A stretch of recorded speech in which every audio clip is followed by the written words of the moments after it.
నా పేరు రామకృష్ణ. నేను గాయత్రి కాలేజ్ నుంచి స్టూడెంట్ అనమాట. బీబీఏ చదువుతున్నాను. నేను ఆర్య అనే ఫౌండేషన్లోని ఇంటర్న్షిప్ చేస్తాను అనమాట. అండ్ ఇప్పుడు నేను సైబర్ సురక్ష గురించి అవేర్నెస్ చేస్తున్నాను. సో ఏంటంటే ఇప్పుడు మనకి ఫేక్ లోన్ యాప్స్ ఉంటాయి కదా, దాని నుంచి వాళ్ళు ఏం చేస్తారంటే మీ పర్సనల్ ఇన్ఫర్మేషన్ అనేది దోచేసుకుంటున్నారు. డీటెయిల్స్ మనం యాక్సెస్ వాళ్ళకి ఇచ్చిన తర్వాత వాళ్ళు ఏం చేస్తారంటే మీ కాంటాక్ట్స్, మీ చుట్టాల ఫోన్ నెంబర్ కానీ, మీ ఫ్రెండ్స్ ఫోన్ నెంబర్ కానీ, అది మీ ఫోన్లో ఉన్న ఫొటోస్, ఇంపార్టెంట్ ఫైల్స్ అవన్నీ తీసుకొని ఉంచుకుంటారన్నమాట. తర్వాత మీ లోన్ కట్టకపోయినప్పుడు హెరాస్ చేయడానికి, దాని తర్వాత థ్రెటన్ చేస్తారు, బ్లాక్మెయిల్ చేస్తారు. అది ఇల్లీగల్ పేమెంట్స్ ఉంటాయి కదా, దాని గురించి చేస్తారన్నమాట. అంటే నువ్వు అది కట్టలేదు ఇది కట్టలేదని చెప్తూ ఉంటారన్నమాట. దాని తర్వాత మిస్యూజ్ ఫోటోగ్రాఫ్స్, ఒకవేళ అమ్మాయి లోన్ తీసుకున్నప్పుడు కొన్ని మాఫ్ చేస్తారు.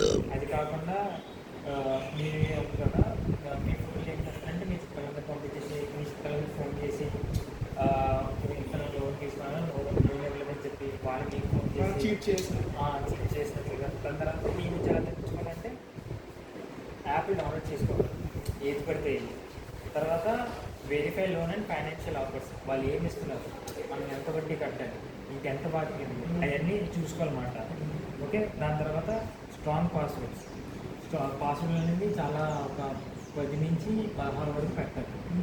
అంటే మరి చిన్న పెట్టకూడదు, ఎందుకంటే లిమిట్ 8 పెడితే మనం క్రాక్ చేసేవచ్చు. మీ పేరు కానీ మీ బుక్ పేరు కానీ ఏమైనా పెట్టారనుకోండి, అవన్నీ క్రాక్ చేసేవచ్చు. మీకు తెలియని పేరు, లేకపోతే మీ తాత పేరు కానీ తాత పేరు కానీ ఉంటాయి కదా కొంత తెలిసినవి, అంతే అలా హార్డ్గా పెట్టిన అనుకోండి పనికొస్తుందన్నమాట. దాని తర్వాత ఏదైనా యాప్ డౌన్లోడ్ చేసే ముందు యాప్ రివ్యూస్ చూడాలి, ఇన్స్టాల్ చేసే ముందు. అది కాకుండా ఓటీపీలు ఇప్పుడు ఎవరు షేర్ చేయకూడదు, బ్యాంక్ డీటెయిల్స్ ఎవరికి ఇవ్వకూడదు, డెబిట్ కార్డు క్రెడిట్ కార్డు ఎవరికి ఇవ్వకూడదు. ఆ డీటెయిల్స్ అన్నీ అది మీ దగ్గర మీ ఫ్యామిలీ దగ్గరనే ఉంచుకోవాలి. ట్రస్టెడ్ పీపుల్ దగ్గర, లేకపోతే మీ వైఫ్ అయిపోయారు, లేకపోతే మీ చిల్డ్రన్స్ అయిపోయారు, అంతే. దాని తర్వాత పాస్బుక్ పిన్స్ సెక్యూర్గా మనం ఏం పెడతాం కూడా మనం పెట్టుకునేలాగా పెట్టుకోవాలి. దాని తర్వాత ఏదైనా లింకులు వస్తాయి కదా, సస్పిషియస్ లింక్స్, దాన్ని ఎక్కువ నొక్కకూడదు, క్యూఆర్ కోడ్ స్కాన్ చేయకూడదు. దాని తర్వాత ఎవరైనా మనకి నేను ఫోన్ చేస్తున్నాను ఇలాంటి బ్యాంక్ వల్ల పొరపాటున డబ్బులు పడిపోయేది, మీరు నాకు పంపించేయండి అని చెప్పి నేను ఏం చేస్తాను, నాకు పంపించేస్తే మీ బ్యాంక్ డీటెయిల్స్ నాకు వచ్చేస్తాను. సో ఇప్పుడు ఏమవుతుంది, మొత్తం లాగిన్ అయిపోతుంది, మొత్తం నేను దోచేసుకుంటున్నాను. ఇంకా మోసం జరిగింది కదా, సో అలాంటివి చేయకూడదు.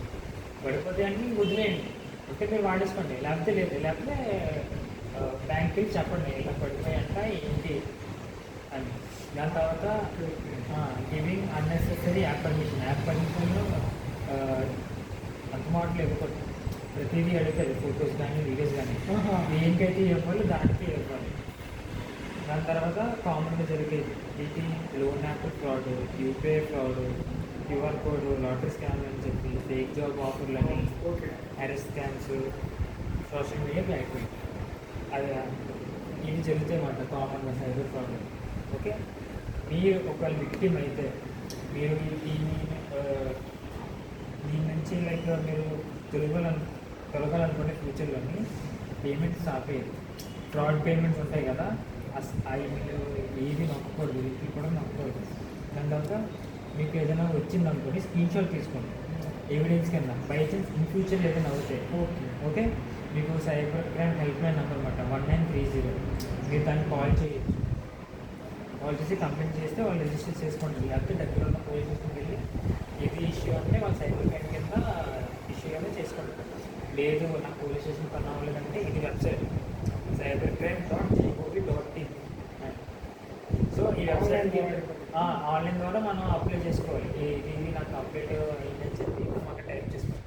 సో ఇదంతా ఏంటంటే మనకి ఏదైనా వచ్చిందనుకోండి మనం ఆలోచించాలి, వెరిఫై చేయాలి, తర్వాత కంప్లైంట్ ఇవ్వాలి. అది మాట వెరిఫై అయిపోయింది, సరేనా? సో దీని నుంచి మనం తప్పించుకోవాలి, ఈ లోన్స్, ఫేక్ యాప్స్, ఈ లింకులు, యూపీఐ, ఓకేనా?